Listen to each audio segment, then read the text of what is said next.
Saudara yang Tuhan Allah kasihi, pada saat ini kita akan merenungkan firman Tuhan dengan tema iri hati memadamkan cinta.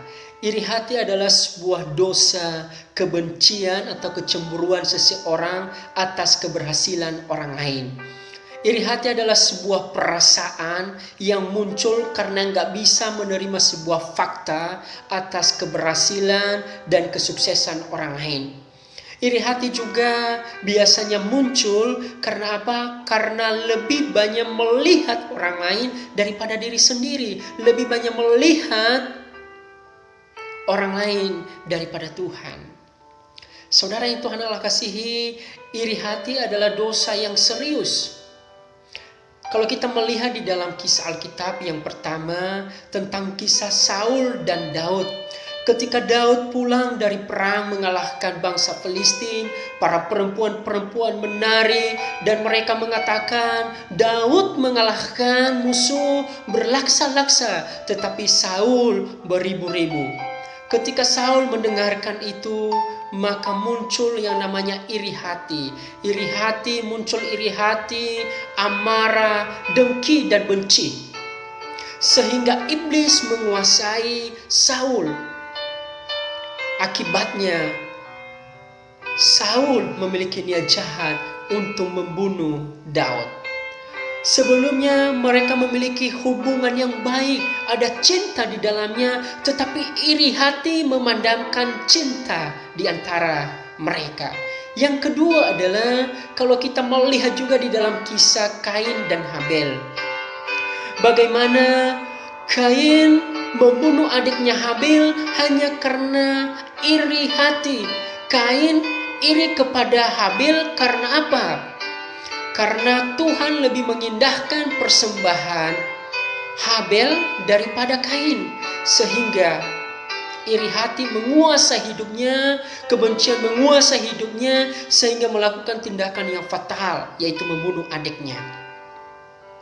Yang ketiga, kalau kita melihat juga di dalam kisah Yusuf dan saudara-saudaranya, bagaimana saudara-saudara Yusuf dipenuhi hatinya dengan iri hati, dengan kebencian.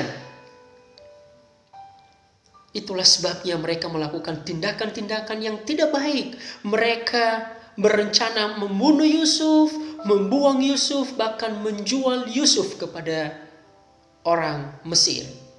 Saudara yang Tuhan Allah kasihi, iri hati adalah sesuatu dosa yang sangat fatal. Kenapa fatal? Karena iri hati dapat membuat kita untuk melakukan tindakan-tindakan yang anarkis, tindakan-tindakan kejahatan. Kalau kita melihat di dalam Yakobus pasal 3 ayat yang ke-16. Sebab di mana ada iri hati dan mementingkan diri sendiri, di situ ada kekacauan dan segala macam perbuatan jahat. Saudara yang Tuhan Allah kasihi, di mana ada iri hati, ketika hidup kita dikuasai oleh iri hati, maka di situ tidak ada lagi cinta, tidak ada lagi kebenaran, bahkan hidup kita dikuasai oleh setan atau kegelapan. Oleh karena itu, jangan berikan ruang supaya iri hati menguasai kita. Pertanyaannya, bagaimana supaya kita lepas dari iri hati? Yang pertama adalah hubungan dengan Tuhan, membangun hubungan yang baik dengan Tuhan, meminta Tuhan supaya menolong kita, supaya hidup kita tidak dikuasai yang namanya iri hati. Yang kedua adalah selalu mengisi pikiran-pikiran kita ini adalah pikiran-pikiran yang positif. Yang ketiga adalah mengalihkan pikiran kita kepada Tuhan. Dan selalu merasa puas atas apa yang kita miliki. Yang keempat adalah selalu bersyukur atas apa yang kita miliki. Bersyukur atas kelebihan, bersyukur atas kelemahan diri sendiri. Jadi lebih fokus melihat diri sendiri.